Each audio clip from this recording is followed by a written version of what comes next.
ಸ್ವಾತಂತ್ರ್ಯ ತಂದುಕೊಟ್ಟಂತ ಮಹಾತ್ಮ ಗಾಂಧೀಜಿಯನ್ನು ಕೊಂದವರು ಇವರು ನಮಗೆ ದೇಶಭಕ್ತಿ ಬಗ್ಗೆ ಪಾಠ ಹೇಳ್ಕೊಡ್ತಕ್ಕಂಥದ್ದು ವಿಪರ್ಯಾಸ ಇದು. ದೇಶದ ವಿಭಜಕರು ಯಾರಾದರೂ ಇದ್ರೆ, ದೇಶವನ್ನು ಹೊಡಿತಕ್ಕಂಥವ್ರು ಯಾರಾದರೂ ಇದ್ರೆ,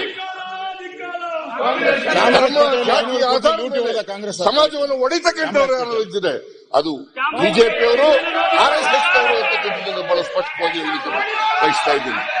ಇವತ್ತು ಜಾತಿ ಧರ್ಮ ಮಾತಾಡಿದ್ರೆ ನರೇಂದ್ರ ಮೋದಿ ಅವರು ಸಬ್ಕ ಸಾಥ್ ಸಬ್ಕ ವಿಕಾಸ್. ಆದ್ರೆ ಈ ಯತ್ನಾಳಿದಾರಲ್ಲ ದೇಶ ಇಬ್ಬಾಗ ಮಾಡುವ ಕಾಂಗ್ರೆಸ್ಗೆ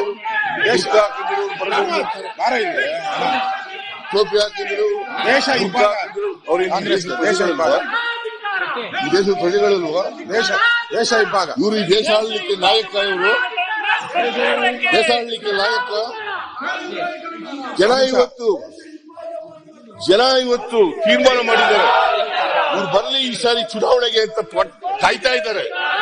ಈ ಜನ ಈ ಸಾರಿ ಭಾರತೀಯ ಜನತಾ ಪಕ್ಷವನ್ನು ಸೋಲಿಸಿ ಇವತ್ತು ವಿರೋಧ ಪಕ್ಷದವರಿಗೆ ಅಧಿಕಾರವನ್ನು ಕೊಡ್ತಾರೆ ಅಂತಕ್ಕಂಥ ವಿಶ್ವಾಸ ನಮಗಿದೆ.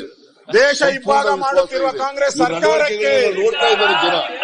ದೇಶ ಇಬ್ಬಾಗ ಮಾಡುತ್ತಿರುವ ಕಾಂಗ್ರೆಸ್ ಸರ್ಕಾರಕ್ಕೆ ಗಲಾಟೆ ಮಾಡ್ತಾ ಇರೋದು ಇಲ್ಲಿ ಕೂತ ಪಾಕಿಸ್ತಾನಕ್ಕೆ ಬೆಂಬಲ ಮಾಡುತ್ತಿರುವ ಕಾಂಗ್ರೆಸ್ ಸರ್ಕಾರಕ್ಕೆ ಇಬ್ರು ಬಿಜೆಪಿಯವರು ಒಬ್ರು ಆಬ್ಸೆಂಟ್ ಆದ್ರು, ಇನ್ನೊಬ್ರು ನೇರವಾಗಿ ಕಾಂಗ್ರೆಸ್ ವೋಟ್ ಹಾಕಿದ್ರು. ಅದನ್ನ ಮರೆಮಾಚಲಿಕ್ಕೆ, ಅದನ್ನ ತಪ್ಪಿಸ್ಕೊಳ್ಳಲಿಕ್ಕೆ, ಅದನ್ನ ಮುಚ್ಚಾಕ್ಲಿಕ್ಕೆ ಇವರು ಈ ನಾಟಕ ಆಡ್ತಾ ಇದ್ದಾರೆ.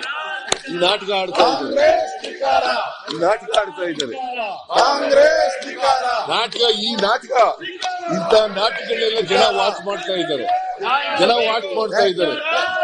ಇವ್ರಿಗೆ ಯಾವುದೇ ನೈತಿಕತೆ ಇಲ್ಲ, ನಿಮ್ಗೆ ಯಾವುದೇ ನೈತಿಕತೆ ಇಲ್ಲ. ಯಾವ ನೈತಿಕತೆ ಇದೆ?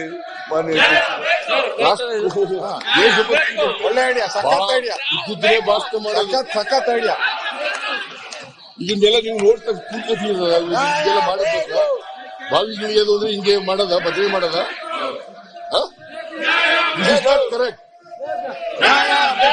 Correct. You must take action in the ಈ ಕಡೆ ಬಂದ್ಬಿಡು, ಜ್ಞಾನೇಂದ್ರ ಇಲ್ಲಿ ಬಂದ್ಬಿಡು. ಮಾನ್ಯ ಅಧ್ಯಕ್ಷರೇ, ವಾರ್ತಾ ಭಾರತಿ ಹೇಳ್ತದೆ, ವಾರ್ತಾ ಭಾರತಿ ಪತ್ರಿಕೆ ಹೇಳ್ತದೆ, ಕರುನಾಡಿಗೆ ಅಭಿವೃದ್ಧಿಯೇ ಗ್ಯಾರಂಟಿ, ಕರುನಾಡಿಗೆ ಅಭಿವೃದ್ಧಿಯೇ ಗ್ಯಾರಂಟಿ ಯೋಜನೆಗಳ ಗಡ್ಡ ಬಿಟ್ಟಿರೋರು ಬರಬೇಡಿ, ಬುರ್ಕ ಹಾಕೊಂಡಿರೋರು ಬರಬೇಡಿ,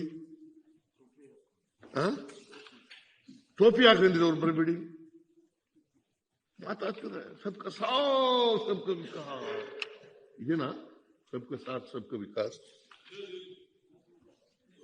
ಸರ್ ಡೋಗಿ ಬಾಬಾ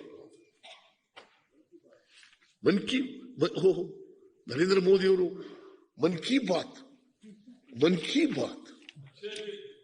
ಅಚ್ಚೇ ದಿನ ಇನ್ನು ನಮ್ಮ ಚಾನಲ್ ಸಬ್ಸ್ಕ್ರೈಬ್ ಮಾಡಿಲ್ಲ ಅಂದ್ರೆ ಈಗಲೇ ಸಬ್ಸ್ಕ್ರೈಬ್ ಮಾಡಿ, ಶೇರ್ ಮಾಡಿ, ಲೈಕ್ ಮಾಡಿ.